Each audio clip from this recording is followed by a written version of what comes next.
नमस्कार दोस्तों। बांग्लादेश में हिंदुओं पर हो रहे अत्याचार लगातार बढ़ते जा रहे हैं, रुकने का नाम नहीं ले रहे। एक बार फिर से फ्रेश अटैक हुआ है ऑन हिंदू माइनॉरिटीज, लेकिन इस बार किसी समुदाय विशेष ने नहीं, बल्कि बांग्लादेश की आर्मी एंड पुलिस फोर्सेस ने अटैक किया है। जी हाँ, यहाँ पे न्यूज आप देख पाओगे। On camp Bangladesh army cracks down on Hindu protesters as post against ISKCON star row. बहुत सारी वीडियो सोशल मीडिया पे सर्कुलेट की जा रही हैं, जिनमें देखा जा सकता है आर्मी एंड पुलिस फोर्सेस के द्वारा हिंदुओं पर अटैक किया गया है। 5 नवंबर को चिटगोंग जिले के एक पर्टिकुलर एरिया हजारी गली, जो कि हिंदू बहुल इलाका है, मैसिव क्रैकडाउन लॉन्च किया गया सिक्योरिटी फोर्सेस के द्वारा on minority Hindu community following clashes sparked by ये सोशल मीडिया पोस्ट।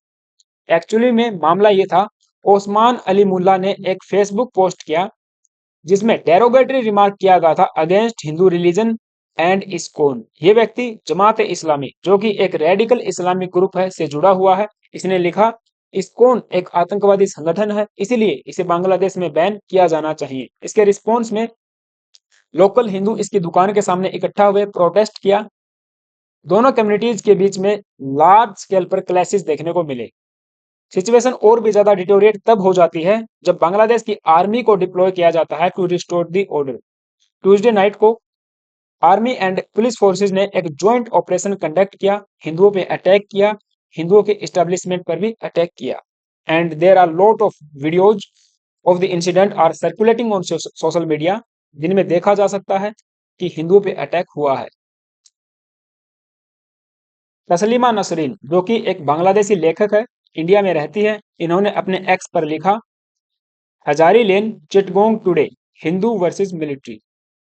तो जो वीडियोज सोशल मीडिया पे वायरल हुई हैं, उन वीडियो फुटेज में हम देख सकते हैं scene of chaos with security personnels chasing with civilians, chasing them and hitting them with batons. Bangla Daily के अनुसार तो ब्लैंक शॉट्स भी फायर किए गए हैं आर्मी के द्वारा ड्यूरिंग द ऑपरेशंस, और सिक्योरिटी फोर्सेज ने सीसीटीवी कैमराज को भी डिसमेंटल किया है, यानी कि सबूत मिटाने की भी कोशिश की गई है। खैर, अब तक बताया जा रहा है 582 लोगों के ऊपर केस दर्ज किया गया है और 49 लोगों को इसमें गिरफ्तार किया जा चुका है। अब इसकी बात, ये सभी हिंदू ही होंगे। तो जो हिंदू कम्युनिटी के लीडर हैं बांग्लादेश में, इन्होंने प्रोटेस्ट किया। इन्होंने आरोप लगाए हैं सिक्योरिटी फोर्सेस पे कि आपने अनफेयर ट्रीट किया हिंदू रेजिडेंट्स को। They alleging that authorities conducted indiscriminate attacks despite the involvement of members from the both community। जबकि सबको पता है कि दोनों कम्युनिटी के लोग इसमें शामिल थे, लेकिन फिर भी केवल हिंदुओं के ऊपर अटैक किया गया। उनके घरों के अंदर जाकर सर्च किया जाता है, और जो केसेस भी हुए हैं वो मोस्टली हिंदुओं के ऊपर ही हुए हैं। और हजारी गली के बारे में मैंने आपको बताया, एक historically Hindu dominated business area है, जो हमेशा से ही सर्विलांस में रहता है।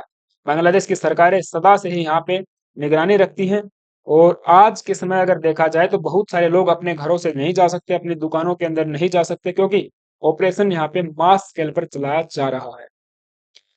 There were also report of police conducting door to door search in the area. तो घरों के अंदर जाके लोगों को बाहर निकाल के जो है पीटा जा रहा है। तो इसके रिस्पॉन्स में इस्कॉन के जो स्पोक पर्सन है राधा रमन दास जी, इन्होंने साउट किया पीएम मोदी को कि आप इंटरवेन कीजिए इस पूरे मैटर में, और हिंदुओं के ऊपर जो अत्याचार हो रहे हैं उसके लिए कुछ ना कुछ समाधान कीजिए। Very disturbing news coming from Chittagong, Hindu have been attacked there, the army came in and sided with the other community, don't know how many people they have killed, they are not sparing anyone। Recently, the Muslim student group has done press conference against ISKCON। I think, मुझे लगता है कि केवल PM Modi ji से काम नहीं चलेगा, हमें अंतर्राष्ट्रीय स्तर पर इसके खिलाफ वॉइस रेज करनी पड़ेगी। हमको बड़े जो लीडर्स हैं, वर्ल्ड लीडर्स, उनको एक मंच पर लाना पड़ेगा, या फिर एक वॉइस में स्टेटमेंट देकर बांग्लादेश पर प्रेशर बनाना होगा। बांग्लादेश में कुल आबादी 170 मिलियन है, यानी कि 17 करोड़ के आसपास, जिनमें से केवल 8% ही वहां पे हिंदू बचे हुए हैं, जो बांग्लादेश जब अलग हुआ हिंदुस्तान से, तब बताया जाता है कि 23 या 25 के आसपास हिंदू वहां पर हुआ करते थे, जो केवल आज 8% जो रह गए हैं। कुछ लोग यहाँ पे मारे गए, कुछ ने अपना धर्म परिवर्तन कर लिया, तो वगैरह वगैरह बहुत सारी चीजें यहाँ पे चली हैं। खैर, शेख हसीना की बात करें, जो 5 अगस्त को ये प्रकरण हुआ, वो वहां से उड़कर इंडिया में चली आती हैं। तो मोस्टली बताया जाता है कि जो हिंदू बांग्लादेश में बचे हुए हैं वो शेख हसीना के ही सपोर्टर हैं। शेख हसीना की जो पार्टी है अवामी लीग, उसके ये वोटर्स रहे हैं, और वोटर हम कह सकते हैं। तो जैसे ही शेख हसीना का पलायन हुआ और हिंदुओं के ऊपर अटैक होना शुरू हो गए, इस्कॉन मंदिर वहां पे तोड़े गए, बहुत सारे हिंदुओं को वहां पे मारा गया। और इनकलाब इनकलाब मंच नाम से एक ग्रुप है जो कहता है कि इस्कॉन को और हिंदुओं को बैन कर दिया जाना चाहिए बांग्लादेश के अंदर। तो एक बड़ी स्टेटमेंट ये अपने आप में हो जाती है। हमने इसके ऊपर एक सेशन भी किया था कि शुरुआत में जब शेख हसीना उड़कर बांग्लादेश से भारत में आई थी, तो हिंदू मंदिरों को तोड़ा गया था, घरों को भी तोड़ा गया था, बहुत सारी वीडियोज उस समय भी वायरल हुई थी। हालांकि बांग्लादेश की जो इस्टेब्लिशमेंट है वो इस चीज को मानने के लिए तैयार नहीं है। खैर, हमें को चाहिए कि एक ग्लोबल वॉइस को हम लोग रेज करें, एक एक वॉइस में इसको रेज करें।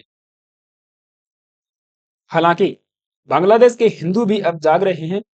अभी रिसेंटली 1 नवंबर को 30,000 के आसपास हिंदू इकट्ठा हुए। उन्होंने चिटगोंग के एक इलाके में रैली की, एक प्रोटेस्ट किया सरकार के खिलाफ कि हमारा जो प्रोटेक्शन है उसको इंश्योर कीजिए, हमारी 8 यहाँ पे डिमांड्स हैं उनको फुलफिल कीजिए। इसमें एक माइनॉरिटी मिनिस्ट्री बनाने का भी प्रावधान है। फुल यहाँ पे प्रोटेक्शन होना चाहिए जो माइनॉरिटी कम्युनिटीज हैं उनको, चाहे फिर वो भले ही बुद्धिस्ट हो या क्रिश्चियन हो या फिर कोई दूसरा एथनिक ग्रुप हो सकता है, क्योंकि मेजोरिटी में यहाँ पे देखा जाए तो मुस्लिम ही यहाँ पे हैं। ऑलराइट, तो जो इंटरिम गवर्नमेंट है बांग्लादेश की, वहां उनको यहाँ पे गुहार लगाई गई गई थी कि हमारा जो प्रोटेक्शन है उसको इंश्योर कीजिए। इसीलिए 30,000 हिंदू ने डेमोन्स्ट्रेट किया था चिटगांव की गलियों में। ठीक है, लेकिन अब ये जो घटना सामने आई है उसको लेकर देखना ये होगा कि भारत सरकार क्या कदम उठाती है, क्योंकि अभी तक कोई भी official statement government of India की तरफ से नहीं आई थी जब तक मैं ये वीडियो रिकॉर्ड कर रहा हूँ। इसके बाद देखना होगा कि पीएम मोदी या फिर कोई और हमारा गवर्नमेंट ऑफ इंडिया का ऑफिशियल इसके ऊपर कोई स्टेटमेंट देता है या नहीं। खैर, वो देखने वाली बात होगी, और अंतर्राष्ट्रीय कम्युनिटी इसको कैसे देखती है ये भी एक देखने वाली बात है। आपका क्या ओपिनियन है मुझे कमेंट बॉक्स में जरूर बताना। और हाँ, चैनल पर यदि आप नए आए हो तो प्लीज गाइज एक रिक्वेस्ट करके जाता हूँ, आप सब्सक्राइब करके जाना। वीडियो अच्छी लगी है तो एक लाइक भी करना। अपना ओपिनियन कमेंट बॉक्स में जरूर बताना। Thank you, have a nice day.